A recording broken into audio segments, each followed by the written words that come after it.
Natasha. Hello, how are you, Sabba? How are you doing?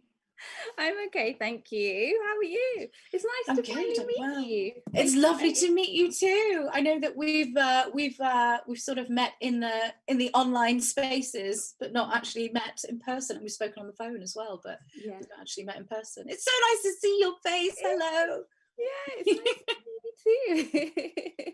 Right, I will. I need to introduce us, don't I? So, welcome to South Asian Writers in Conversation with Sabba Khan, the brilliant Sabba Khan, for South Asian Heritage Month. Sabba, would you like to very, very briefly just describe for anybody watching the kind of work you do and the area that you create your wonderful art in and what it's about? Okay, cool. So my name is Sabba Khan. Hello. I am an artist and I guess I'm a comics artist and a graphic novelist. I think they kind of mean the same thing. There's like slightly different terms. Some people say that it's like suggestive of class, like comics is like quite like, you know, this like lower form, and graphic novelist kind of sounds a bit dreamy and a bit grander, I guess. But I'm currently working on my debut graphic novel, which is basically comics. So they're both intertwined, mixed up for me. That's what I'm doing right now. I'm in my first year of being a full-time artist as well, which is really exciting. I quit my job last year in November, just as COVID started kicking off in China, and none of us had heard of it. So it's been quite an interesting year for me, I think. I didn't quite make it to the you know, the freelance relief they give, because I don't have a full tax year of being self-employed yet. So that's been quite interesting. I've managed to get like little pots of support and things like that, but I think this is very much the space that I'm in. I managed to also get, the reason why I left work was because I managed to get some funding for the graphic novel. So something that I don't know a lot of people will know or not, but graphic novels they're not very lucrative in terms of finances when you sign your publishing deal, at least for me anyway. Maybe it's because I'm starting out. Once I become, maybe it will be a different story once I'm like rich and famous, but at this stage it's very much like you kind of fund yourself, like the hours that you put in. So I managed to get a pot of funding, and through that I was able to leave my job. My job was I was managing a team in a design agency, and we were designing retail spaces for clients in the US. It was like a corporate tech client, and my background is in architecture, so I studied up to part 2. So I did part 1 and part 2. That might not mean anything to you, but I think any architects that listen, they'll know what that means. So in addition to that's that, like the 7 year, isn't it? That's the yeah, full, exactly, yeah. the full So 7 years, part 1 and part 2. That's crazy. Yeah, it's pretty mental. I didn't quite get to the final stage, so I can't really officially call myself an architect because it's like a protected title. But that's where I met my partner in architecture school. We got married about 6 years ago, and we're also setting up our architectural practice together as well. So that's me in a nutshell, kind of starting my own art practice, but also starting an architectural practice with my partner as well, which is really, yeah, so the two worlds kind of intertwine and weave in with each other. That's incredible, and I didn't know that, and I'm sure a lot of people don't know that as well about graphic novels, about the fact that I think there is a perception that once you get your book deal and once you sort of are established in that sense and you get that kind of recognition, that you've made it, and you know that is the fulcrum point in your life whereby everything knits together and everything is complete. And it's so interesting that I've not actually had a conversation with anybody. I've spoken to a lot of people about self-funding and how we have to have a primary source of income and have this be our passion if we want to maintain it until we can live off our art. But I didn't realize that you actually had to go and seek pots of funding and apply for funding when you got your book deal. What does that, do you mind me asking, what does that sort of look like? Did you have to apply for funding in the same way that small charities do? I don't. I've got a friend who works for charities actually, so maybe I could pick her brain. I'm not too familiar with the charity funding, but it's very much, you've got the Arts Council, there's also Jerwood Arts, there's a few sort of funding bodies that use, I guess it's public money, it's like it's taxpayers' money. I don't know if I guess the lottery fund is slightly different. I don't quite know the ins and outs of it, but you've got these bodies, and every year they've got certain things that you can apply to as an independent practice or as a group. And often it's really interesting because often they have their own agenda, and you basically have to go in and be like, this is how I tick all of your agendas, and this is how my project can sort of make you look good as well, and it helps me because you give me the money. And so there's a lot of this kind of bargaining, I guess, and categorizing, it feels like, for me. So it's really interesting because it does force you to ask yourself questions, like this very sort of like structural, like top level questions, like who are the people that I'm aiming for? What is it that I'm trying to get out of this project? What's the timeline of the project going to look like? What are the themes that I'm going to explore? So the thing, when I got my publishing deal, it was something, the comics that I was doing was very much on the side. It was kind of my personal, it was almost, and before that I wasn't doing therapy either. So I think for me, comics was my space to explore things that I really wanted to talk about that were coming out of me, but I didn't really have a space for them to be and exist, and for people to be able to engage with them. And I think often, like when I talk to people, I sort of end up like kind of just, I feel like the page became that comfortable space where I was just like, okay, this is going to be in my stride. I can talk about things and I can really sit down and think about like the depth of it and what that means for me, and how that connects with all of my varied experiences. And so it started off very much as like my baby. And when I submitted to a competition, the pieces that I put together, there were 5 short stories that I put together to like emerging artists and writers competition that the publishing house called Myriad, they were putting up.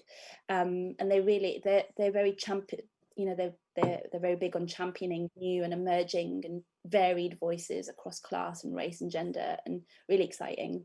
And so they loved the work, gave me the publishing deal.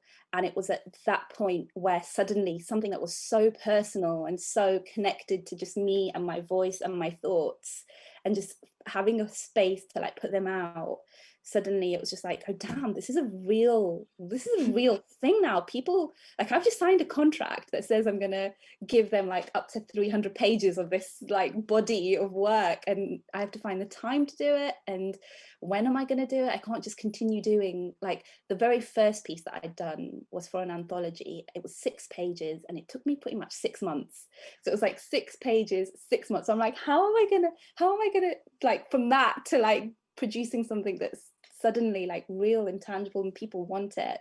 So I think the process of applying for funding and like asking myself those questions was really good for me at that point, because it really forced me to talk about it. You know, they do things like, what's your elevator pitch, you know, and you're like, so now I need to be able to talk about it in a nutshell. And you know, I think it was good practice. And you know, I had a few I think because I was so new to it, the whole application process, applying to Arts Council and all the different bodies and just learning their names, and you know, it's still a learning process for me. So that was really interesting. And so the first few were more learning experiences. I didn't get them straight away, and then eventually I got the one that I'm now being funded by, which was Jerwood Arts, and it was a new work fund, and that pretty much was the sort of like sealing the deal of like, okay, I'm doing this now, I can let go, I can slowly let go of my job now, and I can start to take on other work. So it's very much this year that I've been sort of like taking advantage of that, I guess, and running with it. And it must be so consolidating as well to actually, for one thing as well, like you said, it instills a discipline about your work. It allows you to feel, it gives you structure, and it allows you to be able to go, actually, this is the body of what I've done. It's not just something I'm doing as a passion project anymore. It almost legitimizes in your mind any doubts that you have, and brings it to the fore. And it's a testament to everything that you have created and have done. And it must be such a validating feeling, I imagine. And to be able to then let go of the day job and the thing that pays the bills, and now you are a full-time artist. And I think it's such an incredible thing for people to see, and I'm so glad that you're talking about it and letting us know, because we don't have that access all areas thing in our community around creative arts. There's a lot of gatekeeping, there's a lot of need to know basis stuff, and I'm really glad that we're unpicking this. I think it's incredible. Yeah, I do feel like there's a lot of projecting, isn't there? Like, it's very much like, I've made it now and I'm good and I'm cool and, you know, check me out. And I feel like I'm never going to get there, to be fair. Like, my self-doubt is just so like, like I'm constantly like, it was really validating, but then the voices still creep back up, you know, it's still like, what are you doing? Imposter syndrome, isn't it? Yeah, exactly. And like, I feel like I have to write, like in my diaries and in my post-it notes and things, I'm just like constantly reminding myself, like, you've done all of this, you're at this point, you're on a journey, it's okay, you're no longer there. Because I think there's like really interesting like survival mechanisms, like I think when you're just, you know, you're just going through the motions of life and you're not able to, for whatever reason, sort of drive this change. But when for me, I think what's been really interesting is I have been able to drive change, and I can unshed some of that previous baggage.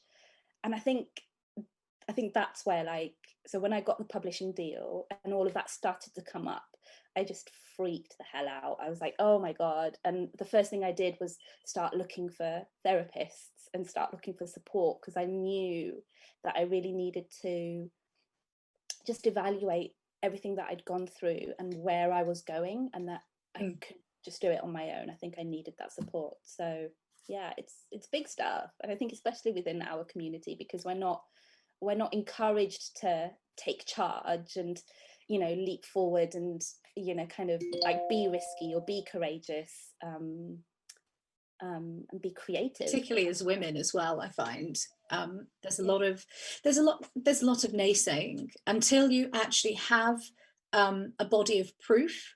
There's so much naysaying, but the naysaying is what discourages people from actually trying. It's what discourages people from jumping over the hurdles, from scaling the walls. And so it's a self-fulfilling prophecy in a sense. One thing I really wanted to touch on, and you have a little already, is that your work, it's so beautiful in that you explore so many themes around conflict and identity and belonging, and you explore so many things that are issues in our community, but you do it in such a respectful way. It doesn't seem to add to the dialogue of othering and negativity around South Asianness, around Muslimness, that is a pejorative idea that we are lesser. And I think that's one thing that everybody really responds to. And even when you talk about you're so candid about your therapy on your Instagram as well. You do these amazing Instagram stories where you just share and you bare your soul to the audience, and people really resonate with that.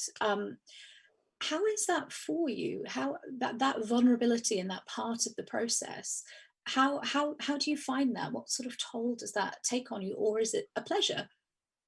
That's a really deep I'm so sorry. I'm like, oh, little me on the spot.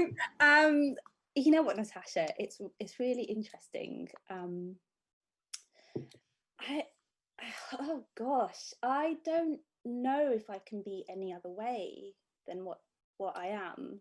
And I think it's something that I'm exploring now with my therapist as we go back to childhood stuff, and I'm kind of really in the depths of what it is that kind of, I don't know if it forces me, but this impulse to share and to connect and to sort of like strip away that exterior pleasantries and the sort of face that we put on to people.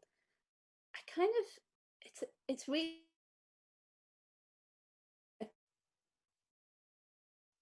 architecture and having to put this face up for so long. There's a bit of that where I think comics, for me, the reason why I moved from such a highly structured, highly professional space, one of the primary reasons why I moved away from that was because I really needed space to be able to express myself authentically, and I just could not do that in architecture, and it was really shut down. And I don't feel like the industry had been kind to me. So there was that sort of like, kind of just like the experiences and the traumas that I experienced there, that I was just like, okay, if I'm going to move towards my own personal art space, it's got to be something that feels good for me and nurtures me and heals me. And I think that's what that had started to become. The Instagram posts, when I got the publishing deal, I had to start getting used to the idea that there'd be more people than just my immediate friends that would read my stuff and that would engage with me. And I was just like, holy crap, I just need to practice this. I need to practice putting myself out there, being like holding that space for myself, but letting it be public as well, allowing it to be public, because the very moment I signed that contract, I was signing up to thousands of copies of my book and distribution and publicity, really. And so I think that was where the Instagram posts became a space for me to practice that, like, okay, this is something that's on my mind, it's something that I'm experiencing, and I've put it in a drawing, or I've put it in some writing, and I'm just going to put it on this platform that's kind of semi-public, you know, like there's people that yeah, like it's an international forum, and I'm public on my account as well, and anyone can engage with it, including family, including, you know, personal friends, include people that don't know me, that whole array. So it's all, yeah, so for me, I think it became like a tester of the precursor to the book, just for me to get familiar with the idea that people will see me and will respond to me and will react to my work. And you've sort of touched on this as well, like, so the rigidity of coming from the discipline of academic architectural design even, and then moving into this purely creative space that allows you to communicate how you're feeling, what you're thinking, and be completely vulnerable. How did you initially make that move? At what point did you start using art as therapy, as a medium to express yourself, when there's been 7 years of very measured output where your art and was function and formative and was used to communicate data and rigidity? Yeah, it's really interesting. So I think for me, there's a bunch of people that have done architecture and move to comics, that I'm and we all do it in completely different ways. So it's really interesting, in that I think there's a thread between the two disciplines, that connects them. But I think also and I'll talk a little bit about that thread in a bit, because I think the thing that led me from one to the other was the fact that when I was studying architecture, I mean, it's one of my chapters in my book, right, where I explore what it was that took me to architecture. And a lot of it was, you know, a professional occupation, something that my family could be proud of and would allow them to feel sort of my time in university was justified in a way. There'd be a job at the end, and it would be, you know, it would be I don't know if it's, I don't like, I think there is a perception that it's a well-paid job. Like, I don't know if you have, like, I don't know if you, yeah. It's really interesting. It's one of the respectables, isn't it? It's the Exactly. doctor, lawyer, engineer, accountant. Totally. It's part of that whole process, part of that whole like dialogue that we tell ourselves. So there was a whole bunch of stuff that went into the decision for architecture, and I kind of feel like I was never really meant to do. I did it, and I've done it, and it feeds my practice to this day. But as I was doing it, the process of studying, I started to go with one of my dear friends, Sophie. We both started to go to self-publishing fairs, where you have like, it's very sort of grassroots, very DIY, very quick and accessible. People are just making their own pamphlets and making their own zines and making their own books. And it's so empowering and so liberating, because you're not waiting for someone to validate you. You're not sort of waiting for that big publishing deal to come. You're just like, you know what, I have this story to tell, and it's a bit ridiculous and it's a bit funny and it's a bit of a joke, but I'm just going to draw it, I'm going to put it on paper, I'm going to print it, and I'm going to distribute it. And the zine fairs we would go to were just, there were such exciting spaces, and they were so like welcoming and open and varied, that and that was my like hobby that I did whilst I was studying. So that was the like immediate output, the fact that I was doing architecture, and then I was using these like self-made homemade books, and, you know, publishing fairs to explore like me speaking visually.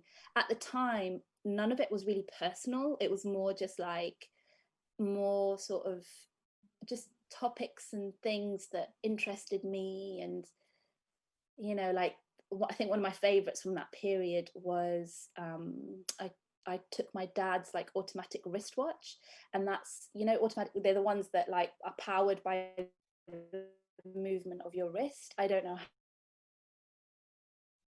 blow my mind. Need this wristwatch? And he was like, no, it's okay. And I was like, do you like, I'm going to take it apart, do you need it? And he was like, no, it's cool. So I took it, and I basically like took apart the making of this watch, and like I recorded every stage, every screw, every plate, every handle, everything. Like it was all taken apart. And for me, it was this the whole act was like a symbolic way of destroying time. The tool that measures time, I was actively trying to destroy it and to move away from it. And so that became a self-published zine, and that's one of my favorites. It's actually really simple and pared back, but you can kind of see the beginnings of, like, you can see threads of that in what I do now. What was that one called? Just so we can buy Time. It's called Time. And yeah, I need to sort out my online shop, but you should be able to get in touch with me if anyone wants it. I've got copies, and you can get in touch, and I can post it out. And there's also snapshots on my website as well, so you can have a look through. So there was the physical output, but I think also architecture and comics, for me, it's really interesting, because I think architecture, the two, where the two sort of coalesce and meet, is the fact that both explore people's like lived experiences. So with architecture, you're looking at the way people, there's a timeline, people move through space and they experience space, and as an architect, you're creating like a canvas for people to experience within. And so however you design the space, however it manifests, you're either amplifying, or you're sort of enhancing certain things about this person's like spatial experience, and it moves across time. It's like, you know, me walking through my front door to the garden, there's a series of moments, and as an architect, you're kind of dissecting them. You're like sort of dissecting that experience, and you're sort of like rearranging it in a slightly different way that amplifies this person's experience of walking from the front door to the garden. And I feel like comics does exactly the same thing. So, but it's on a more like, it's less tangible, it's less physical, it doesn't manifest in our real world, it manifests on the page, but you're projecting those, like, again, it's a timeline, it's a sequence, and it's movement and it's experiences, and you're not just recording what's happening, you're recording it, but you're like reassembling it in a new way, and you're telling your own version of the story. So they're both, I think for me, they're both just like, they're both deeply connected on this like spiritual plane, and it makes sense for me to have done architecture and now be doing what I'm doing. So that's so beautiful. I've never thought of architecture about in a way that explores space and time, and being something that dissects someone's moments. And that's so beautiful. I've never heard it described in such a profound and lyrically and poetic way before. I have such a newfound appreciation for it now. It's wonderful. And it's interesting what you say as well about a lot of architects moving into graphic novels. Yeah. There's a real trend. It's really fascinating, and everyone does it in completely different ways. I think with architecture, we look at, like, people always think it's like big buildings, and it's like Canary Wharf, or it's like, it's like, that's what immediately comes to my mind when I think of it in like a sort of like someone who hasn't gone into it and doesn't know it from a deeper level. But it's I don't think that's architecture. I mean, that's architecture, but it's not my architecture. I think mine is a lot more intimate and personal, and about the way people live their lives. That's beautiful. So your book is out next year in June, and it explores 30 different stories in it, and it's called Pluralism. So what is that about, and what was your decision around the title? So it's really interesting that you bring that up. I've actually had a title change. I should have told you before. Oh, really? We can talk about it now. So when I put my pieces together and I submitted to this competition, it was very much the thoughts that I was having at the time. It was kind of, I mean, I don't want to, it was a title for that moment, and I think moving on, having gone through the funding application, really interrogated it as a project, and it not just me doing it in like at 12 o'clock at night kind of thing. And the more I read around it, I started to feel like it wasn't quite the right title, and so I haven't officially announced it yet. It's not on the Myriad website yet, but it's pretty much solid, and I think I can say it because we've had lots of back and forths, and the team at Myriad were happy with it. It's an exclusive. How exciting! Exactly. I think it should be okay. The new title is The Roles We Play. Oh, I like. So it's a bit longer, but it works with the front cover. I've designed the front cover as well, and that is something that hopefully I'll be able to release shortly as well. But yeah, the two connected, and for me it really worked with it sort of opening up to these 30 short stories, explaining the sort of like intentions behind the short stories. And I feel like the roles we play, it can just be taken on so many levels, because it's the roles I play, the different versions of me, but also within the South Asian community there's so much pressure to sort of play a certain role and to be perceived in a certain way. So I kind of feel like there's like totally like multiple levels of my own experiences, but also people coming to it can like have their own experiences, like they can interpret into that. Absolutely. So I love it. I think it's great. Thanks. Yeah, it's a bit more of a mouthful. It's not just a one word. I was trying to get to a one word title, but it didn't happen. No, I think it's perfect. And I think it's something that, like you say, you can interpret it whichever way you want, and the reader can feel that it's about them as well, that it's not just a commentary on your lived experience, but it's something that is a comment on them, and it's something that calls on them to sort of look inward and think about how they relate to the material and what it means for them and their place in the world. So I think it's something that can be responsive as well. I think it's beautiful. One thing I really wanted to touch on as well was the themes that arise out of your work. You talk about being a South Asian woman, being a Muslim woman, being from a working class background, being from a child of migrants, and things like that. And the way that you write as well, it really is a love letter to our community and to these communities as well. And was that something that you're very, very conscious of maintaining when you write? Yeah, I think it definitely is, and it's really lovely to hear the way you describe it, and I'm really thankful that it comes across that way for you, because it really is a conscientious intent. There's so much intention behind it, and I think it's because for me the process of the graphic novel for me really is an unpacking of the more sort of accusatory narratives that we're taught to peddle within our communities. And it's something that I definitely peddled for a very long time. I think especially within architecture as well. I'd just be like, why is my family like this? Why is my upbringing like this? And like just constantly, sort of really beating myself up and berating my family, and in extension myself. There's a lot of that. And I think it's generational as well, because I see my mum and dad and they do it to themselves, and so it's something that I've inherited and they've inherited as well.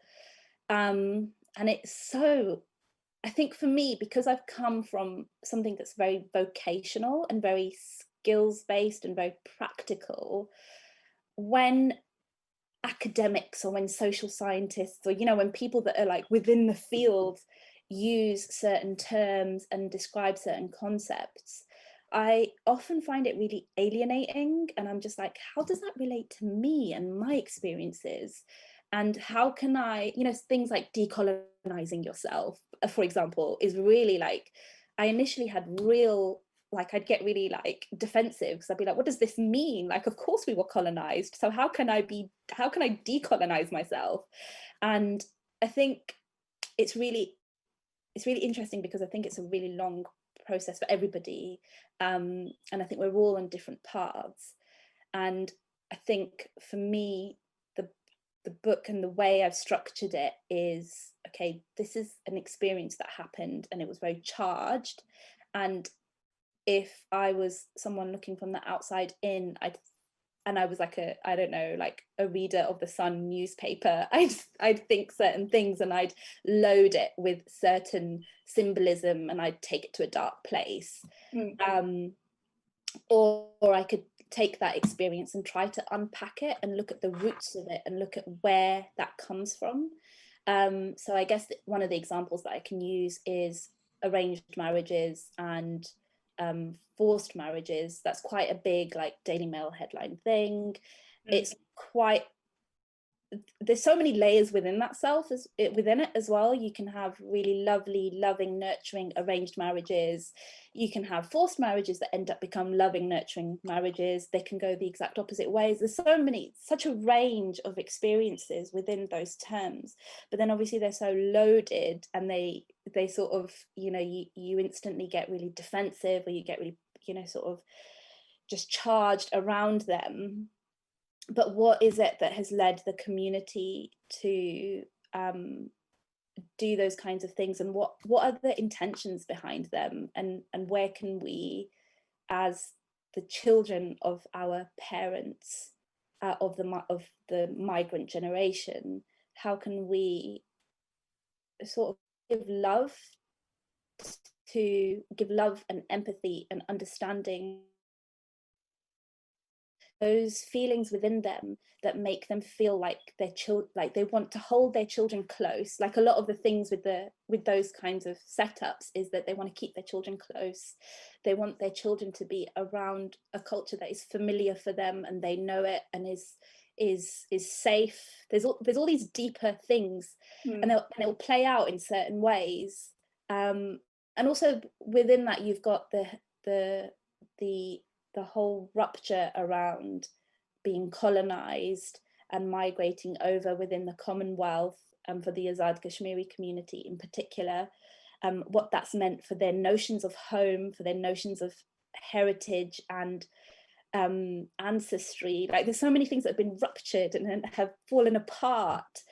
And I think for me, these kinds of projections, the things that us kids kind of get pissed off with, are really, there's deeper roots into all of those ruptures. And I think ultimately, you know, there's the term intergenerational trauma, and I kind of feel like that's what we're dealing with here. And I agree. In order to really be sensitive, I don't know, I think for me it's all about chucking lots of love and lots of empathy and understanding to the situation. That's not to say that I don't get annoyed with my parents. I totally do. I still do. I'll rant and rave about them, but then I think on the page, and when I'm really working through the deeper stuff, I'm like, actually, where is all of this coming from? And I think that's where I start to just understand that yeah, there's a lot more going on than just that surface level stuff. That really shines through as well in each of your posts, whenever you talk about your work, even when you're talking about accessing therapy and the really sort of prickly, difficult stuff that you're tackling, and even parts of you that are that strongly disagree with or actively dislike something that butts heads with our culture or religion or heritage or the view of women that as being lesser in society. There is so much pride and so much love there as well.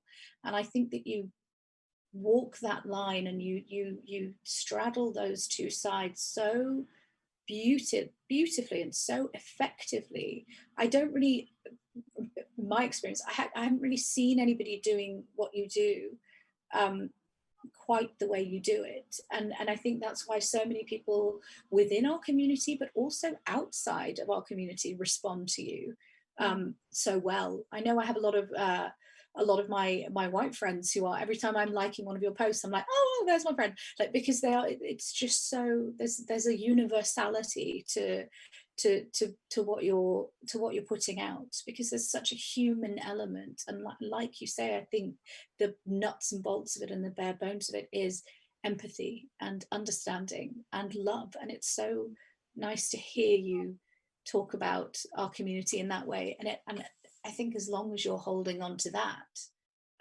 you can tackle the uglier sides of things, and you do, and you do it. I never feel judged, I never feel attacked, I never feel defensive on the part of my grandparents or my parents, and in the way that one might when accessing articles about these topics or literature about these topics.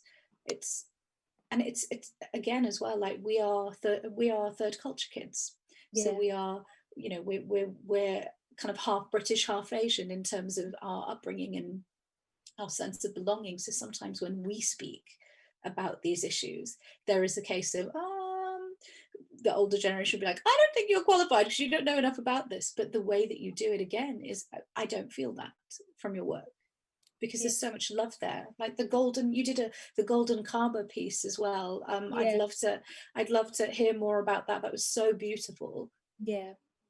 That was it's really, thank you, Natasha. I'm literally just like, I'm just gonna go and start crying now. I'm so sorry. Thank you. No, it really means a lot. And I think, you know, it's I wrote something down that I wanted to say actually, and it was I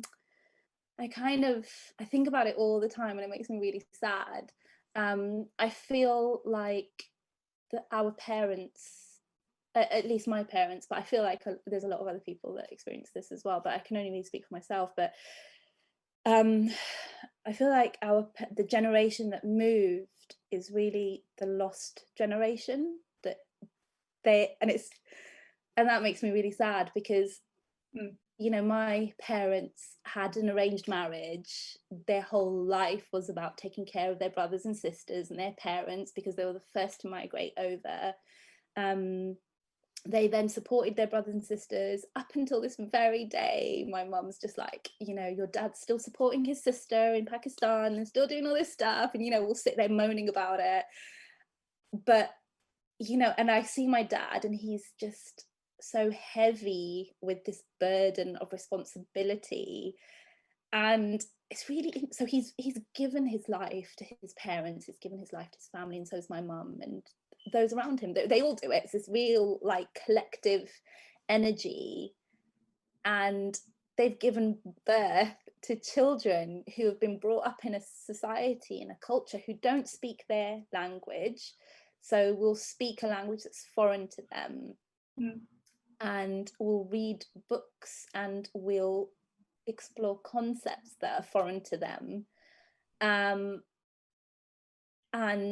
we dismiss them and we critique them and we judge them. And I think we judge them even if we don't want to. I think just the fact that we are so different, and the fact that we are like symbols of the colonizers, essentially, that's what they see.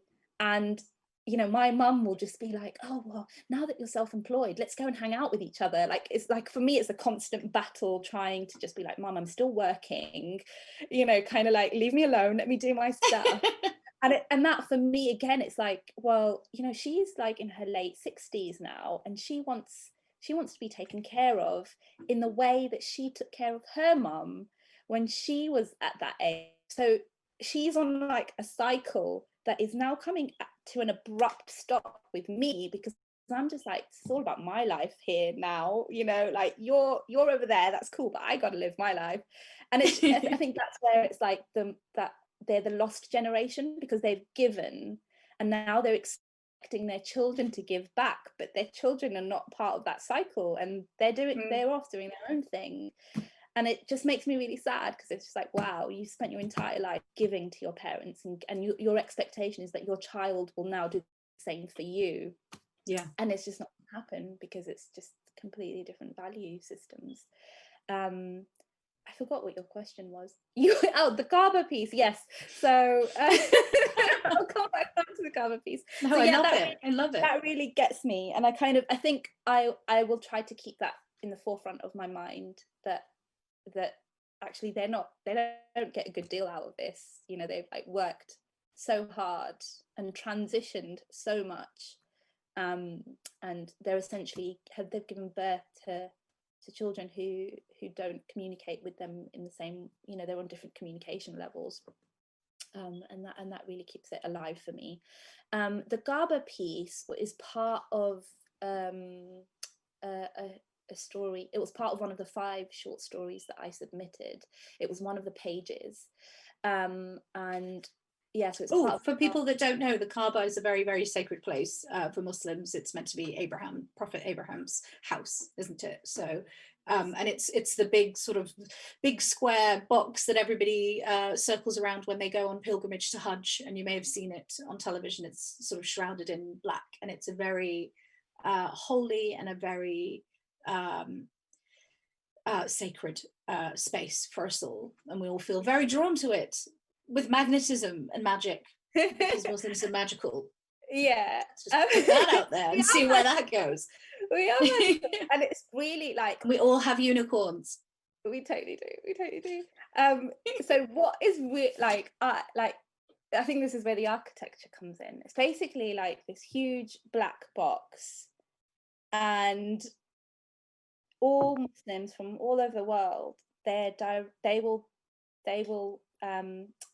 face the direction of the Kaaba, and they will do their prayers in that direction. So just imagine you've got the world, and you've got this epicenter, you've got this cube, and then you've got all these people facing it from different directions of the world. And there's a bunch of things that came into that illustration. That's the one thing that's on my shop. So if you do want to immediately purchase something, you can go to an Etsy shop that's called Sabba Khan, and that's the one item at the moment. Hopefully there will be more. But that is SABBAKHAN. Yes, so, there was a bunch of things. Film really inspires me. I don't know if you've seen 2001 Space Odyssey. Oh no, I haven't. But it's a Stanley Kubrick film. It's a sci-fi odyssey. The opening scenes are this sort of like crazy, surreal kind of capturing of like mankind, like the essence of humanity, and sort of like some of the like more primal emotions that we're driven by.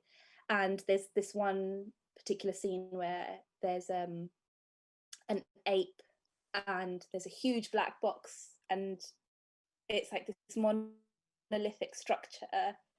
I don't know why I'm describing this. Anyway, I was channeling a little bit of that into into the Kaaba piece. Also, there was a sculpture a couple of years ago that was exhibited in the British Museum, I think, and that was a magnet. It was literally a magnet with iron fillings around it, and the artist had created the sculpture to kind of just make that statement of the fact that you've got this core, and then you've got all these things that circumnavigate it. And I think that's one of the most beautiful aspects of religions, and I think in particular Islam as well, explores the collective and the communal in such a beautiful way. It's not just me, it's not just about my things.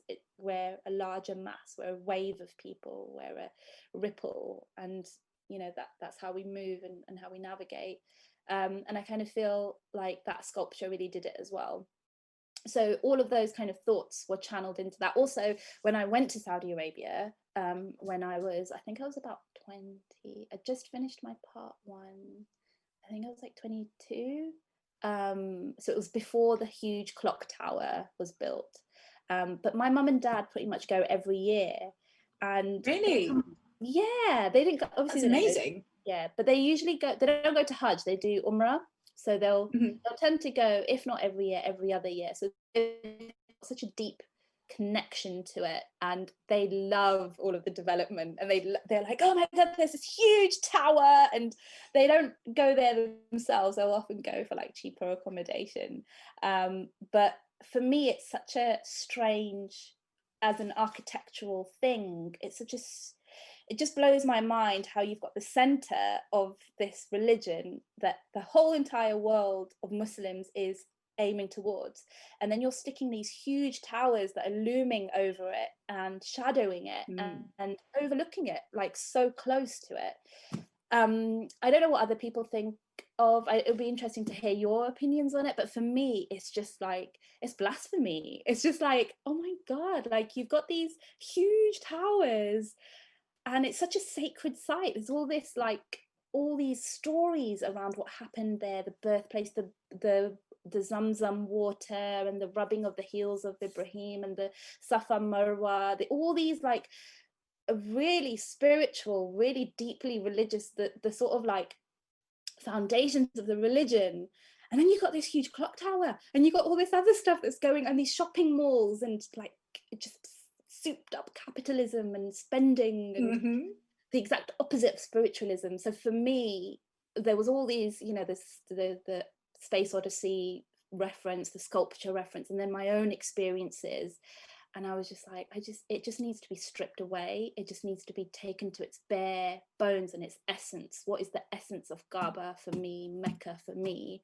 What do I think? What do I feel when I go to this place? And for me, it was just like a mental deleting, and a mental just like, go away, don't need you, don't need you. And like this is the essence of it. And that's what that was. God, that is beautiful. That is so beautiful. It really is.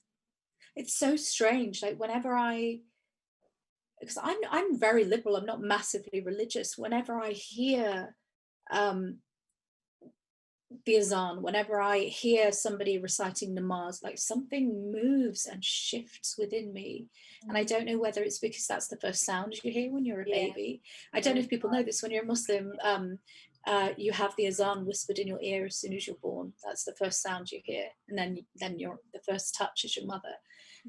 And it does something to me, the same way that weirdly whenever I hear Qawwali music, something in my bones and marrow and in my blood moves and yearns for my parents' homeland. It's in my blood. And when I hear those wooden flutes and when I hear that music, it's just, I wrote this thing ages ago. I said, my heart is, what is it? It's half tabla, half polythene bag, or it sings with Qawwali song, but it's always somehow squashy and misshapen, because there is a sense of being here but being not here, and yearning and wanting, and that's how I feel with Islam as well. There's, like you say, there's such a beauty and a purity of and magnetism about this place. And I haven't even been. I haven't even been yet. And I like my opinion on the I have a very sort of, I'm a bit of a hippie with this kind of thing. I have a massive problem with it being a tourist industry, there being a tourist industry around this pilgrimage. And I think the entire thing should be free. Personally, I think it's incredibly sinful to profit off people going on Hajj and people going on Umrah. I think it's incredibly sinful to be running those hotels, to be running the buses that transport everybody, particularly the elderly, and they have to pay you a premium. I think it's incredibly sinful to be charging for all of the awnings and going, here, would you like this parasol? Pay me money. You're at a holy site, you know. If that were me, I'd just dedicate my life to giving that to people for free. And if you're born there and that's your life, and that's it, what a privilege, you know. You're born right now, like you say, it's this nexus of historical and religious and cultural, almost mythical, magical energy for millions and billions of people over time. And it has endured over time. There is a purity to the fact that it has not altered, and then when you are altering things around it, that's really terrifying to me, that we feel emboldened as a species to do that. And this is, you know, when you strip away the bare bones of the religion, one of the biggest sins in the religion is to talk about somebody behind their back. You know, there are such human details about decency, about thinking about your actions and how it affects others, and things that you need to embed in your behavior just to be a fundamentally good person. And think about what you do and how it affects your environment and the world around you. And it just makes me think, how bloody tone deaf were these? How many checks and balances did that have to go through for those things to even pass like planning permission and all of that stuff, and then actually get erected? And it's bananas to me. I find it so strange. I think it's really interesting, isn't it? Because you've got this conflict where on the one end it's a collective religion, it's all about the ummah, the brotherhood, the sisterhood, people praying together, people being in congregation together. And I think fundamentally we as humans have this conflict with the collective and the individual. Because on the one end you've got that celebration, but then it can become so very quickly performative, and you know, all I need to do is perform it and people will think I'm pious, and people will, you know, give me the kudos for being this spiritual person, and my actual morality, the core of my decision making, doesn't even need to be considered, as long as I'm just, you know, kind of like, you know, just doing the right cues at the right time. And I kind of feel like at least that was my perception of it around a period of time, and I feel like I've just been moving towards my own personal relationship with God and with religion, with spirituality, and what that means for me and who I am now. that always moves, because who I am now will shift from day to day. But then at the same time, you've got the collective, you're part of a collective, so it's just this sort of pendulum between the two, really. I think therapy has been bringing up a lot of that as well, where I'm really aware that I go to a South Asian female therapist, and I did that particularly because I was just like, I just need her to understand the South Asian nurse, and I don't want to have to explain it, and like, you know, have to sit there spending all this time just being like, well, this is what my culture does. So she just gets it, and that's really great because we can then move on and get to the meaty stuff. But she's still within the framework of like Western culture and Western therapy concepts, even though she, you know, she'll put herself as like a holistic therapist. But there is still that element of like the self. And I'm just like, but my family don't operate within that sphere. It's all about the collective. And if I were in Pakistan or India, or if in another world, where in another area where it was all about the collective and a different social system, what would therapy look like then? Like, would you be asking me to think about myself, or would you be asking me to train my brain muscles around the collective, and then how to get moments of the self, but how actually it's all about opening up, and it's all about taking care of others. And if everyone's doing that, if everyone is taking care of other people, then we're all getting taken care of by each other, which in my mind is the beauty of the collective, you know. But I think the moment, it's just I haven't really got to a point where it makes sense for me. It's just like lots of thoughts, and I often just like scatter between them, and I'm like, oh, I don't know what I'm doing. It's a difficult one, isn't it? And I love the way that you just spoke about how it would be accessed in our culture, because I think the immediate perception is generally that it would be negative, and I love that it was a positive for you, that the collective wanting to open yourself up and be there for other people constantly, it's not a burden. It's not something that removes agency from you. Yes. If everyone's doing it, we all take care of each other, which very much is a theme throughout our upbringing and our culture as a whole, which is why we take care of our elders when we grow up and things like that. But it's a complicated one, isn't it? Because it's I feel as women as well, there is a lot of pressure and expectation upon us. And as you say, if we were in the old country, accessing therapy in itself, I know for older members of our community, there is a layer of shame that is attached to this. There is an idea of, but you're going to tell a stranger all of our secrets. And there's a protective shell around, it's almost like izzat, isn't it? It's family honor and appearances, and the idea of somebody unlocking that and allowing a stranger in, even when it's confidential, even when, you know, you're not gossiping about your family. But that I found is a very real, and I've experienced that myself when I've accessed therapy when I was younger. I remember my mother's first response, and it isn't like that anymore, obviously, because there's development and growth there. But I remember my mother's first response, because of her cultural upbringing, was, no, don't tell a stranger. What are you going to say? And that in itself can be quite frightening, I think, when you're finally in a place where you want to be vulnerable and open up to somebody. Have you found that pressure? And then also, if you have, how do you balance that and navigate through that cultural pressure? And it doesn't have to be specifically about this. If you found that around your work as well, and the things that you are open about and share in your work. Yeah, totally. It's something that I think I totally, again, everything's a pendulum for me these days, and I kind of just, everything swings and roundabouts.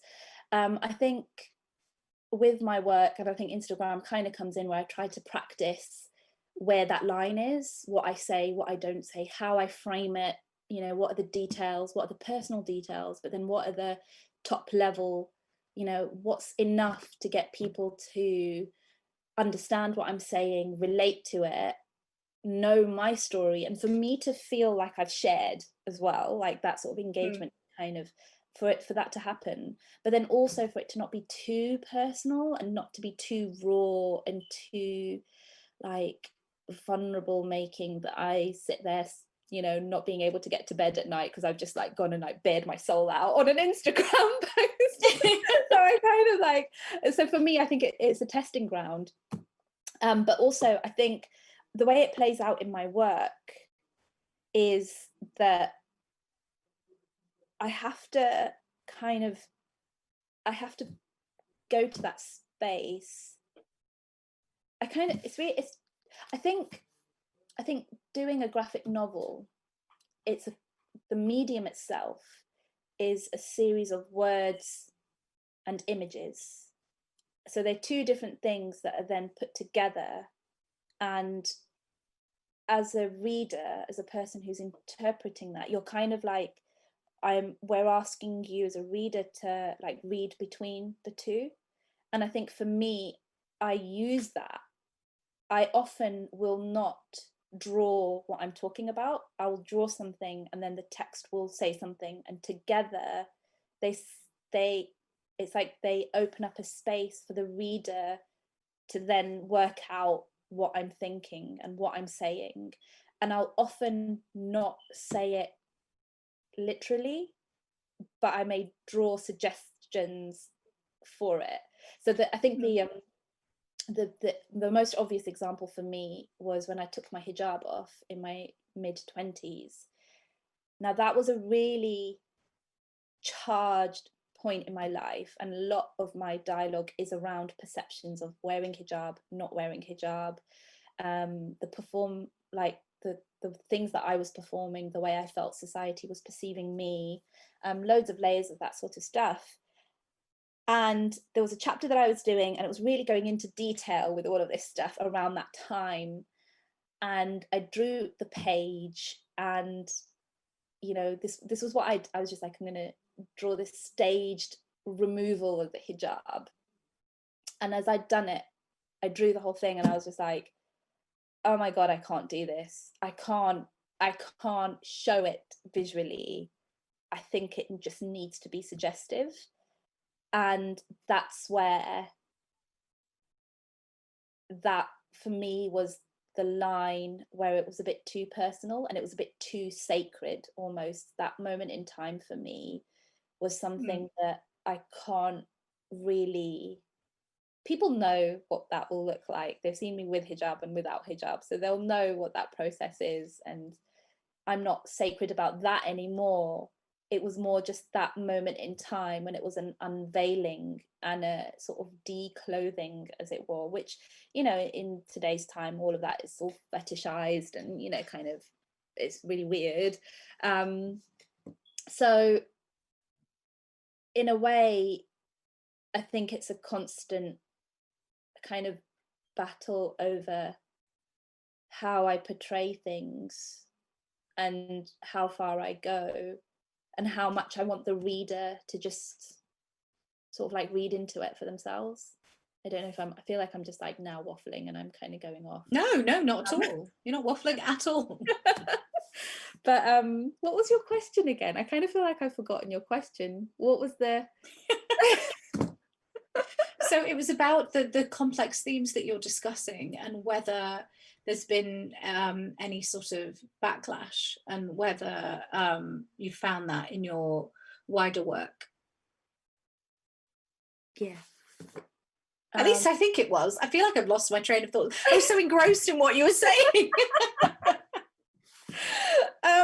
I don't think it was the backlash. I don't think it wasn't the backlash, was it? I think that might have been my next question. Each other. I love it. It's just like, tell me more. Tell me everything. I'm so enthralled. Good lordy. Okay, well, we shall move it along. I was going to say, why do you think it's important for us to have these conversations? Why do you think we need them? So I kind of feel like I think this is going to sound a little bit cliche, but I think we all have a story to tell, right? And I kind of feel like the moment you have a story, the moment you feel like you want to share something, like there's a lot of people that will just be like, no, I'm just going through the motions of my life, I don't want to talk about it, you know, and why am I going to produce something to share this? It's private, it's me. That's totally cool. And a lot of people, most of my family are like that. A lot of people that I know are like that. I think it takes a certain amount of this gut thing, this gestating within you that's like, I need to get it out. Oh my God, it's coming out of me. And like, people will have that in different forms. And I kind of feel like when you have that, you've got to listen to it, you've got to respond to it. And like one of my dear friends, she's going through the graphic novel process, like a couple of weeks ago, was like, if I had a book, I would do this. And I'm like, oh my God, you need to do this book. You just need to do it. And she was just like, no, it's not really going to happen. It's just an idea. And I'm like, the fact that you have already thought that it's a book, and the fact that it's already this thing that's come out of you, it like you owe it to that for it to manifest. And there's a process that you're going to go through to get there. And your body is calling you for it. Your mind is calling you for it. And I just feel like, the individuality of all of us, you know, we're all unique, we're all a sum of all of these very unusual events that make us who we are. And there will never be a Natasha Junejo ever again that's you. There will never be a Sabba Khan that's me. And we don't even have to be named that. It's like there will never be this assembly of these particles and components that are put together to make this thing that's saying these things, with the experiences that it's had. And I think the moment you want to share that then it's just like, okay, there will be people that will want to listen to that, and there will be people that will connect to that. And I think it's even more pertinent these days. Like, we're connecting to an international audience. You know, there's social media, there's the internet, you know, there's all this magic stuff that allows me to make connections with people in the States, with people in Australia, like people I've never met, and they're like, oh my God, your work is really connecting with me. And it's always like, my work is connecting with people. It's amazing. And I kind of feel like, you know, there may be a couple of hundred people, or a couple of, like, whatever the scale, it doesn't really matter about the scale. I think it's the process of it going out there in whatever form it takes. It doesn't have to be a bestseller. It doesn't have to be like topping the charts, or like incredibly like, you know, like popular, or, you know, sort of whatever. It's a process, and it's a journey in itself. And I think people will connect to it. I think that's so beautiful, my goodness. And it touches on what I was going to ask at the end as well, like, why, if someone is about to give up, and if somebody is feeling discouraged and is facing a wall of no's, what advice would you give them? And I think there's so much power in beauty in what you just said, that if you have that idea, if that seed of that thought is there, if I had a book, I would do this, your body's already calling for you to do it. Yeah. That is your pivotal moment. That's your epiphany moment. That's telling you, I need to do this, and that should be your impetus to do it.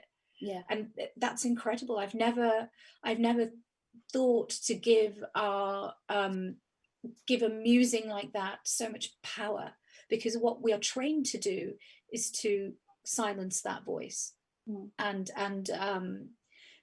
topple it with practicality, and topple it with realism and real world candle snuffing phrases that make it disappear. And it's so wonderful to hear you say, no, that is something that is empowering. That is something that we should listen to and uplift.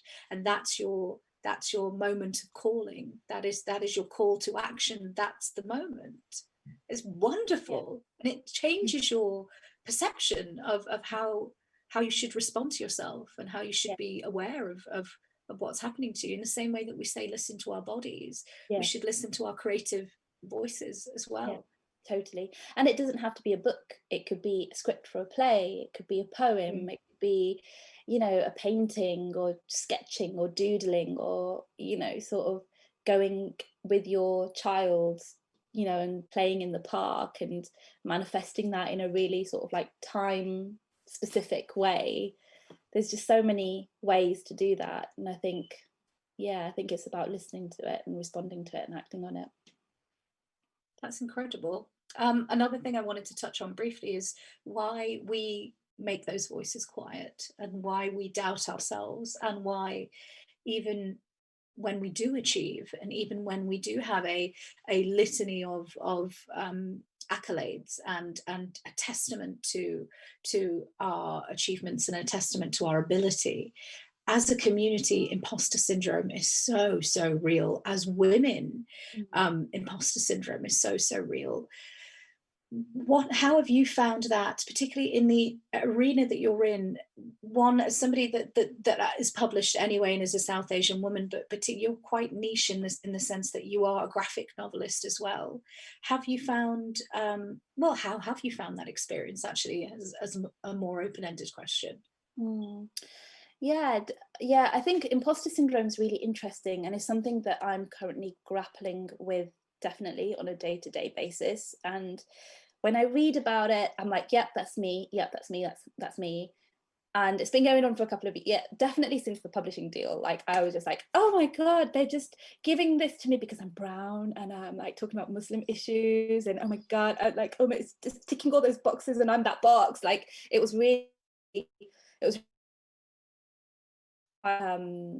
so, like, quite deep and dark, and to be fair, it's just like I'm still like mired in it.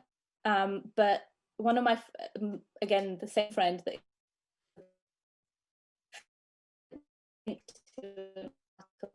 and I think Suhaima Manzoor, the brown hijabi, has posted stuff on this as well, on Instagram, and I think when I read that, it's a soothing, calming balm to this imposter syndrome thing. And it's basically the idea that we are, as working class female, brown, black, you know, whatever our sexuality, whatever the way we identify our agenda, all of those sort of otherisms, it's designed to make us feel like we don't fit in. And similar to what's going on with the Black Lives Matter conversation, like suddenly it's not the onus, the impetus is not on black people to talk about it. It's like, hang on, white people are perpetuating this, so why should the person who's the victim of that, why should they be calling for change? It should be the people that are perpetuating it that should be really at the forefront of the change, in order for the change to really be real and to be long-standing, to be genuine, to come from within. It's got to be from the groups of people that perpetuate that thinking. And I feel like imposter syndrome kind of falls under that same kind of bracket, where it's like, it's the social structures, it's the people that are on the authority figures, the people that hold the power, the bosses, and, you know, the managers, and all those kinds of people that make you feel like, you know, oh, you're on the table because we've given you this opportunity, and, you know, like, you know, you're so lucky to be here, you know, those sort of things that feed into that feeling of like, oh my God, like, I was just eating roti with my mum like 2 hours ago, and now I'm like using a knife and fork, and like, you know, so it's just I think it's just so interesting, because I think we are made to feel the imposter syndrome.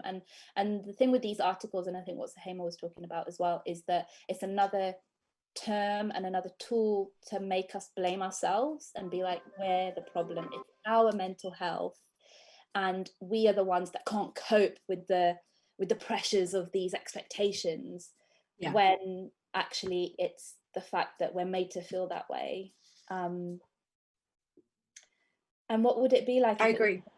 What would it be like if it was more of like a space of confidence building and uplifting and nurturing, rather than, again, like being like, okay, you're here now, so come on, perform for me, and like do your best that you can, and then I'll mark you. These kind of like these tools that are set up in every industry and in every forum, I think. So I'm just trying to get my head around that and just like step away from the mental internalized like self-flagellating and move towards actually like, yeah, that space. It's a lot to hold, isn't it? It's a lot to carry and walk around with. And especially when you are maneuvering in creative spaces that are about self-expression. They're meant to be about freedom. They're meant to be about agency and realizing your voice, and that being a consolidating experience. And when you have all of these layers of shame and self-doubt, it hinders our ability to be able to have agency over our own experiences. And it's incredibly damaging, it's incredibly frustrating, and it's another tool that functions to silence. It's another tool that functions to divide. It's another tool that functions to keep us from entering into these spaces. And it's another gatekeeping tool, and it's a part of institutional racism and structural racism. And this is one that we've internalized, and we're doing it to ourselves. It's so nuanced and clever that we're now the agents of this one. We're now policing ourselves into hatred, and it's exhausting. And I'm so grateful that our generation is trying to actively unpick this, but we're doing it by hand, and this garment is, you know, hundreds and hundreds and hundreds of yards long, and you know, we're just individuals trying to do it. It's exhausting, and we can't see the end of it, but we'll keep going. And I feel that that's very much an enduring message in your work and everything that you're putting out there, which is, it's a wonderful thing to see. It's quite unifying on my timeline, and I know that other people feel this way as well. It's such a welcome it's a welcome thing to see, and you're like, oh, hi, it's you. Oh, thank God. Hi, no, I see you. There's a sense of kinship there, and recognition, and I'm do you have this response from a lot of people as well? Have you had any negative responses from anyone in our community? You know what, touch wood, not yet so far. Good. I've had very positive responses, and I've not really had an overtly negative response. There's people that don't say anything, like also there's people that I think it's hard for me to know exactly, because the full book has not manifest yet, and I feel like I'll have more of a handle on this, whether there is a backlash once it's out there, once people have read it and there's conversations around it. I'm hoping, you know, touch wood, fingers crossed, inshallah, all the magic stuff. I hope that there isn't any hard major backlashes. I'm trying my best to be sensitive and be respectful on all parts. But yeah, I haven't really overtly received anything so far. That's amazing, and I'm very glad. Long may that continue. Yeah. And that's the thing as well. I don't feel that the way that you explore even the pricklier, more difficult issues and the more fractious issues with our community, I don't think you explore these things in an offensive way. You talk about your lived experience, but there's so much love and respect there for us. And we resonate with that because we all love our families, and there isn't this pantomime view of us as running away from this oppressive culture. We're in it and we love it. You know, I'm very, very liberal, and I have my incredibly liberal views, but I don't hate where I'm from. I love where I'm from, and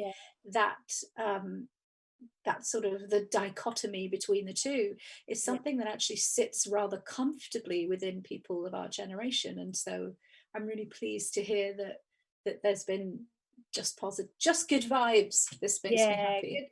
Good vibes.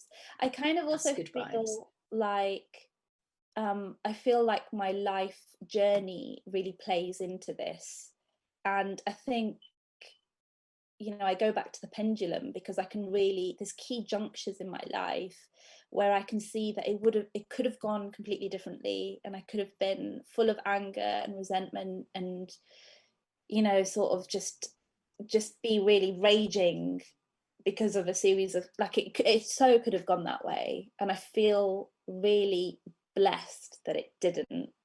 And I think I'm holding on to that because I'm just like, actually, my family still want me and they still love me, and That's amazing, because so just a bit of an insight, my partner is, so we're in an interfaith, intercultural relationship, and the idea that, you know, brown and black people don't want to integrate, or they keep themselves, all that stuff, I've really seen how open-hearted my family have been to my partner and his family, and just how loving they've been. And I feel like that has been a huge saving grace for me, because I think if they hadn't been, and if they'd been resistant, I could so easily see myself becoming this really conflicted person, where there's just a lot of resentment and a lot of anger coming out, which would have been justified.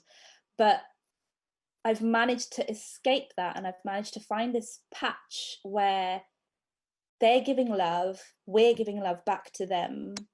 And I'm like, let's hold on to this is the space that I need to be, because I don't want to be like accusatory, I don't want to be pointing fingers, I don't want to be blaming them, I just want to be in this space. And I feel like the more I'm in it, the more it grows, and it becomes bigger and bigger. And you know, I just hope that other South Asians in similar positions that have had such a convoluted journey are able to find that ground where they can see their parents in that way, and their culture in that way.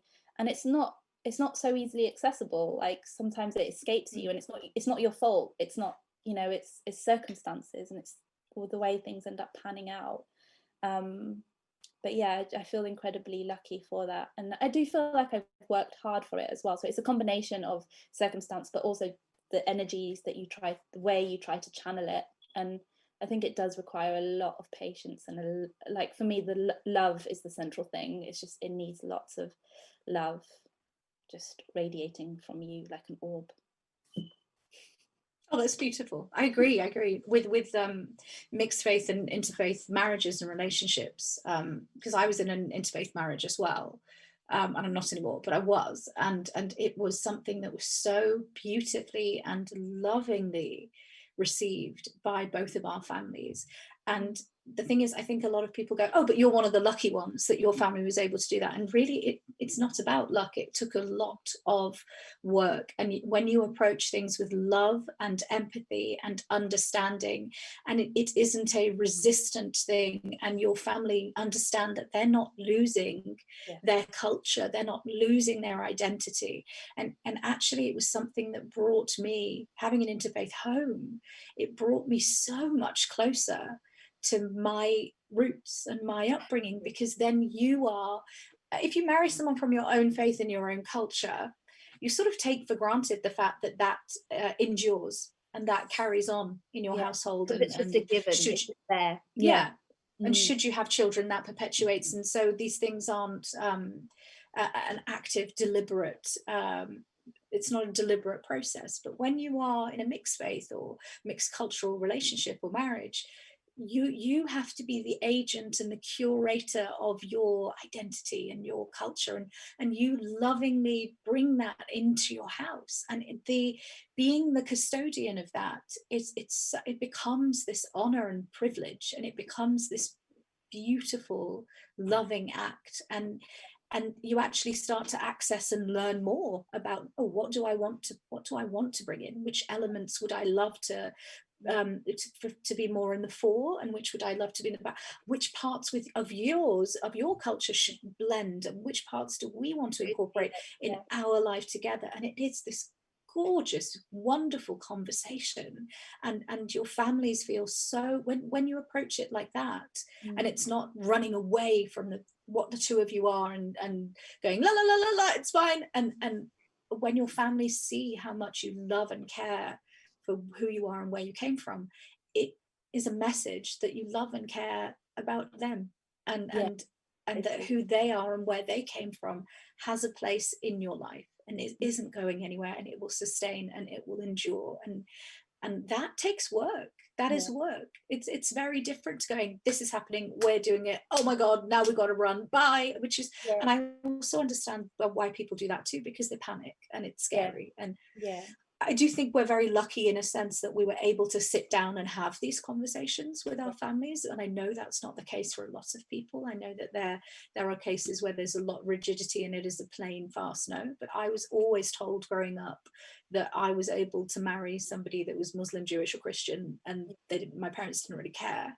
But, you know, I think with my father, he was always like, well, I prefer somebody Muslim and also someone that I vetted and have done a credit check on, and, you know, and all my very, very important friends are vetted as well. It was crazy. I remember I had random boyfriends were vetted by my dad without me knowing, and I found out years later. I was like, what? How did he know about you? This is terrifying. But it's one of those, it's about protection. It's about wanting to, like you said, they want to hold on to you. And I think that means every part of you. And when you go off and create your own home, our families and South Asian culture, marriage is a family decision. Marriage is two families getting together and making that decision to go forward as a unit of two families, that then two separate families that are an individual, they then become one whole, and that entire whole moves together. So it is a decision that involves parents and grandparents and children, and then you as a couple, because everybody has to blend. And when we go off, like you say, and we don't speak the language, and we're very solipsistic and everything is about us, we're very me centric in this culture. And then we go, oh no, you're not involved in this, I'm going to go on dates and I'm going to come home and bring somebody, and it revokes their responsibility, and it revokes their authority in that situation. And sometimes I wonder whether the no's and the ultimatums are reclaiming that authority, because it was taken away from them. And so the way that I sort of approached it was work, and very humbly, and not in a debasing way, but very humbly and very lovingly bringing this person to my mother and saying, I need you to be free at this time. I need a meeting with you. And then literally he just sat down and was like, this is so weird, this is so, and I was like, I would like you to do this because this is important to me. And he was like, okay, cool. And then we sat down and he was like, I'm in love with your daughter, and you know, it's all good and everything. And I was like, do you remember from school, you know, that? And she was like, yes, Zara always said that you were late getting off the bus because you were busy talking to this. Is this the boy? This is the boy. And I was like, I don't speak English, I don't know what you're talking about. But it was just one of those, it was just a loving conversation, and this was before we were even engaged, and I felt the need to bring it. If I was in love with somebody, I didn't want to lie to my family. I think you're the same, like you don't want to lie and hide who you are, and that comes through in your work as well, that hiding who you are, there's an authenticity to what you have to say, and you live that way as well. And I think that's why it is so successful, being able to say, this is who I am, this is the person that I will spend a significant amount of my time with. You know, I lived with my partner before I got married, which nobody in my family had done. Not my brothers and sisters, not my cousins, no one, oh my God, no one previously in centuries. On my parents' side, oh God, that's terrifying. Wow, okay. When you see that, like, oh my God, that's terrifying. Good God. But that we know of, there may have been some like badass female trailblazers that were like, no, I kill my own food. It's thousands of years ago, and I have several partners, and they all live in my place. But you know, having that conversation and being able to tell my mum about it, and then her working her own reality out of what she was going to tell her brothers and sisters. Of you know, and it was up to, I said, that is for you. I'm not going to police how you relate to your wider family about where I'm living and who I'm living with.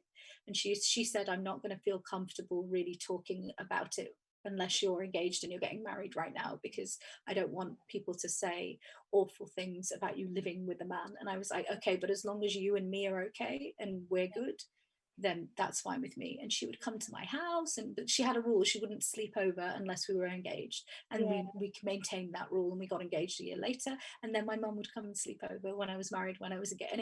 And it felt like this very beautiful, harmonious unlocking of something that we've never done before. But like you said, we approach it with love and understanding and empathy. And when we don't look down on who we are, that's when we start to enmesh this third culture idea with who our parents are, and that's when we start to write this story of heritage and what it means here and what it means for us at this age. And I feel that sense of belonging when I read your work, and I'm so excited that there's 30 stories and I get to read more of it. So it's just wonderful. So you said that you deal with sorry, I just went on rambling and waffling on about me there. I loved it. Oh my gosh, Natasha. No, I just wanted to say before we go on to the next point, you've captured it really beautifully, and the pushes and the pulls and the active, intentional, like, what is it that I bring to this table, this clean slate that has both of our influences? What is it that I'm bringing to this? You've captured it so well, and you've described it so well, because that's exactly what we're going through right now. We've been married for 6 years, and that's been the process so far, and we just revel in it each time, because, and I think also there's that pressure of the fact that, you know, there's concentric levels of othering, you know, there's different degrees of othering. So I feel really responsible that if I don't do this active bringing my culture, then my culture is going to get lost, and, you know, his more dominant culture will override. And it's really beautiful, because it brings so much consciousness. Like, suddenly everything is conscious. And sometimes I wonder whether that's a good thing or not, but we're here and we're doing it. And it just brings awareness. It brings awareness, and it brings a whole series of thoughts that you otherwise would not have. And yeah, it's magic. It really is. It really, really is. And I highly recommend it. I really do. And so my sister, even, she was never really religious or sort of culturally, I think, in touch with her brownness, let's say. And my sister married, she's in a I would say interfaith, but she's in a sort of a biracial marriage, and she's had, my baby niece, I love her so much, she's just amazing. And Amelia is very visibly brown. She looks like a Pakistani baby, because my brother-in-law is American, so he's half white, but his father was from Jordan, so he's sort of white passing. But you know, Amelia's half, a quarter Jordanian, quarter American, and then Pakistani as well, half Pakistani. And she looks like an Asian baby. She looks like a Pakistani baby. And I've seen the way, even, oh God, she's gorgeous, I love her. And she's got my eyes inexplicably, so I'm like, I don't have to have children. Everybody looks like Amelia. It's just wonderful. So I've seen the way my sister, even through the loving, glorious parenting of my niece, is becoming aware of, how am I going to educate my daughter? How am I going to create safe spaces for when she has these questions? And for somebody that just wasn't engaging with this at all, and I've seen that my whole life, I now see this beautiful thought process in, first of all, she's an extraordinary mother, and I feel like I've almost fallen in love with the way my sister is parenting my niece, and I it's changed my relationship with her. And I love these stories of love as we age and as we move, as we tumble through life, these stories of love that we have with different members of our family and different parts of our culture. It's so wonderful. I just love being a passenger in all of this, and this entire third culture kid experience. It's wonderful. But I've seen her start to think about how her daughter will place herself in the world, what her identity will be. And so things that didn't really matter so much, like how we celebrate Eid, or or the fact that I'm doing this, the fact that the South Asian Heritage Month is happening, the fact that I'm leading the literature arm, the fact that I'm thinking about what children's books, you know, I can bring in and she can read and see herself visibly in all of these stories that we didn't have. It's become this loving, deliberate act, whereas before it would have been like, no, it's okay, we don't need that. It's now like, oh cool, yeah, we'd love that, that'd be great. And just to see that part you know, open and start to bloom is a wonderful, it's a wonderful thing. And I love that that's your experience too, because I think with a lot of us, we feel so isolated, don't we? And we often feel like we're the only ones going through this. So it's it's been quite a unifying thing this month. I think we've just sort of found this community. There's a connection and a kinship happening. Yeah. Oh, that's great. I love it. I really do. Exciting. It's lovely. It's really, really lovely.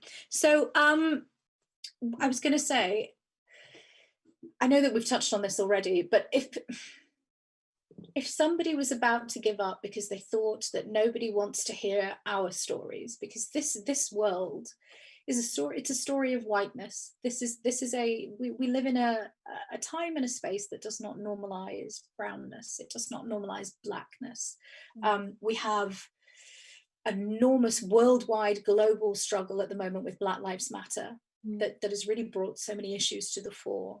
We have now so many organizations, thankfully it's opened up a lot of conversations about all of the inequity at all levels of society, whether it be in business, whether it be in the arts and creative spaces, and things are moving towards change in small ways. And we see people starting to have those conversations, which is so encouraging, and structural change is starting to happen. But we have also, during this month that celebrates who we are, during this month that was deliberately, we had it over the anniversary of partition, where 15 million people were displaced. It was the biggest mass migration in human history, forced migration in human history. That's happened to our people. Over 1 million people died. It was awful. It was a massacre. We had our government, so our education minister, during this month that we are kind of shedding light on these issues and trying to educate on these issues, but also celebrate who we are and our contribution to this country. Our education minister this month has chosen to hide our history in the national curriculum. There was a petition with over 3,000 signatures that asked for the compulsory national curriculum to include Britain's colonial past. That went to Parliament. It was debated. Yeah, me too.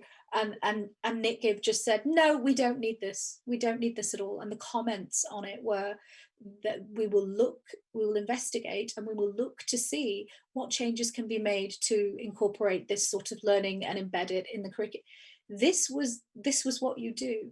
This was exactly what needed to be done. So we're sort of living in this environment now where people are admitting there's an issue. People are finally acknowledging that there is an issue and changes need to be made. Certain private companies and certain industry level bodies as well are looking to making incremental change. But our government is hiding who we are and hiding why we are here. Our government has the power to educate the next generation of children, and that could dispel a great deal of xenophobia, and that could dispel a great deal of racist ideology that is embedded early on, and othering as well that is embedded early on. Being a writer, being an artist, being a creator within this space where you are aware that people know there's an issue, but then the people in power want to structurally maintain this this situation where you are othered. It can be incredibly discouraging. As somebody that actually does speak out about the issues that we face as a community, do you have any practical advice or words of encouragement for someone that is holding all of that and grappling with this and thinking, do you know what, I'm just drawing right now because it's an outlet, I want people to see it, but nobody wants to hear my story?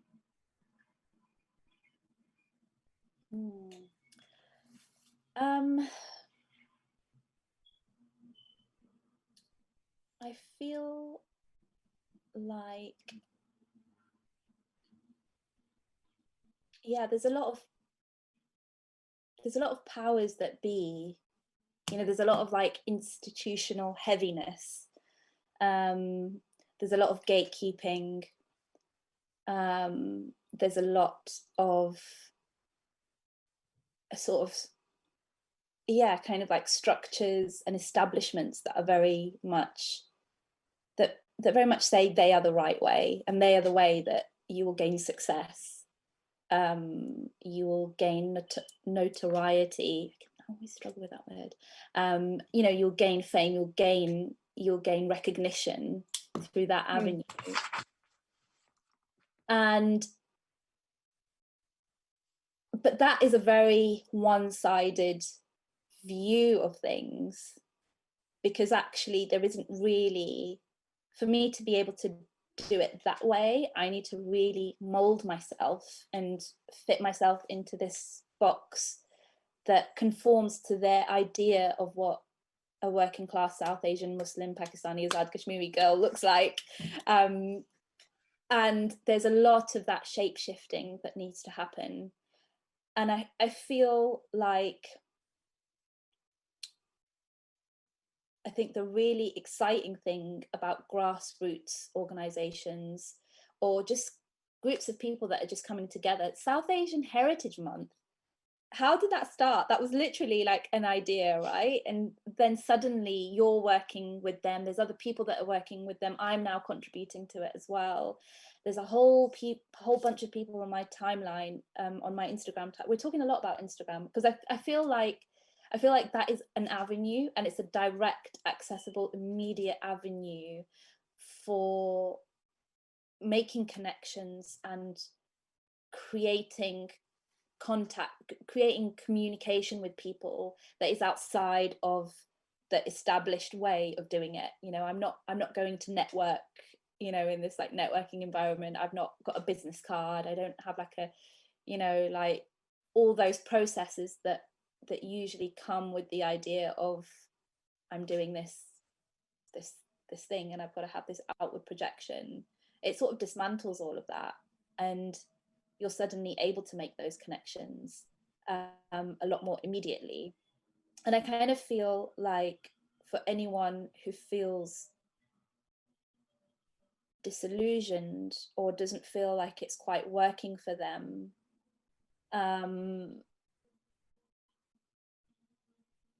I would really ask yourself like what you really want out of it, and what are the, I think when you're doing something, it's usually to fulfill a goal.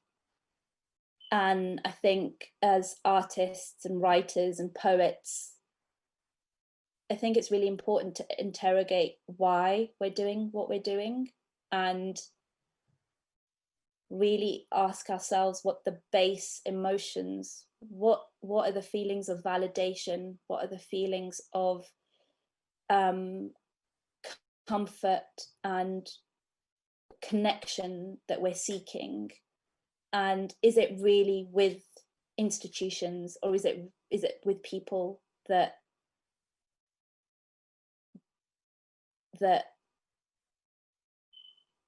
will just see us really and validate us in that way. And I feel like it's about staying true to those intentions and trying, a bit like the Garba piece, where it's like removing all the spaff and just removing all of the stuff that we're taught to aim for. You kind of got to like remove, and it's an active, continuous process, because it will keep coming back and it will keep populating you, and you've got to keep decluttering your mind and keep thinking about why is it that I'm doing this thing. And it doesn't have to be grand, it doesn't have to be this huge statement. It's got to be the core, which often is really simple and often is really connected to our fundamental needs as human beings. And I think if you start building from those like really basic building blocks of, I'm doing this, and this is what I'm trying to achieve by doing this, I believe that there's, I mean, if you're just in your room and you don't show it to anyone, and you suffer from this feeling of, oh my gosh, no one's going to see it, then there is going to be that element of that, because there is no, you're not putting it out there.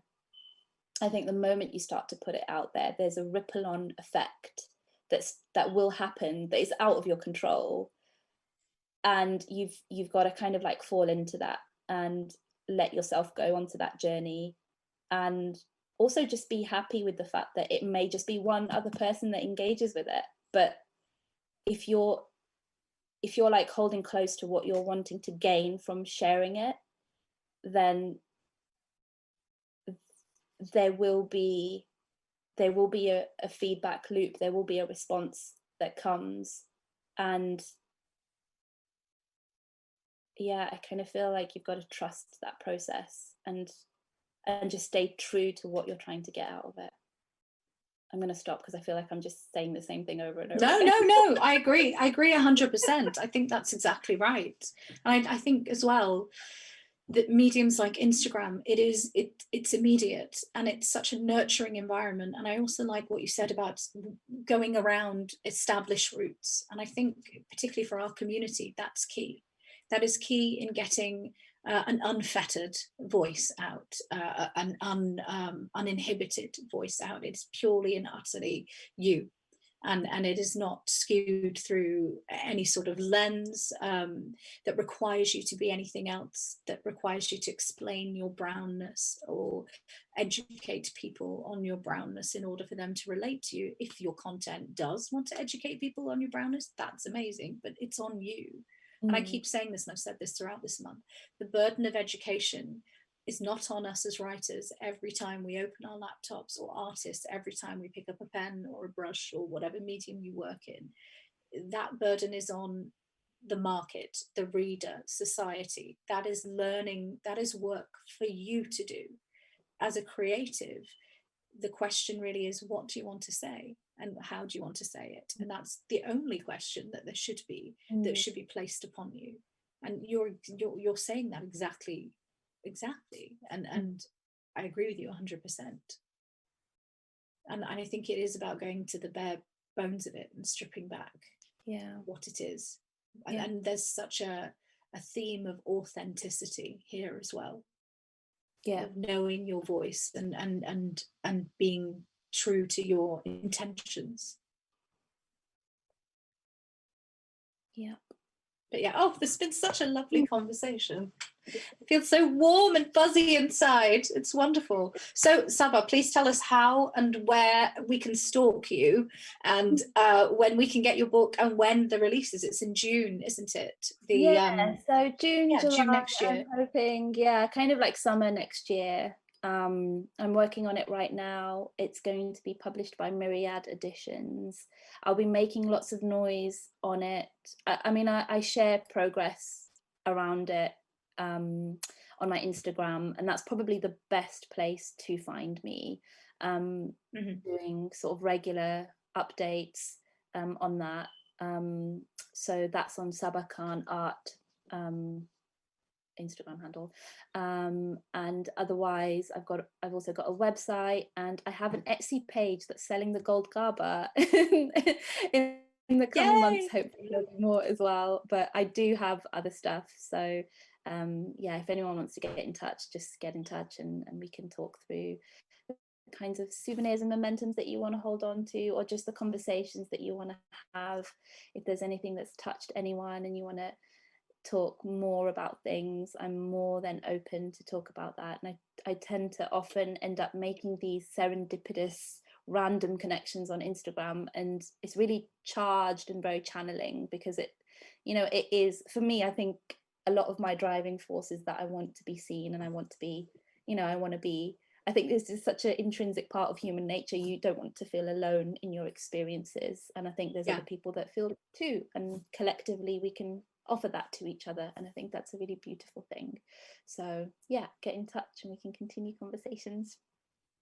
Yay, it is a beautiful thing. I agree. Thank you so much. Thanks so much for your time today, and thank you so much for your work and your honesty and sharing yourself with us and being so candid. It really does mean a great deal. It's such a pleasure to meet you and speak with you, and to absorb and relish everything that you're putting out into the world.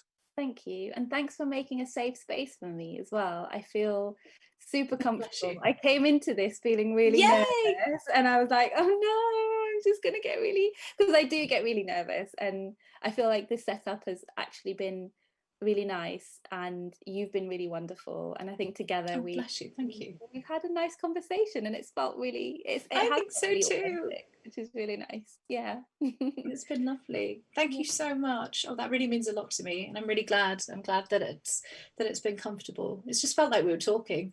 Yeah, it has been lovely. Thank you. Thank you. Right, I shall leave it there. Thank you so much for joining us, everybody else, and please go and follow Sabba. Enjoy all of her work, and we'll check back in with you when your book launches as well. We'd love to maybe do another chat with you or cover your launch. We're just going to stalk you now. Sorry. Sounds good. Yeah. Okay. Smashing. Thank you so much, and have a good day, and we'll speak to you soon. Bye. Bye.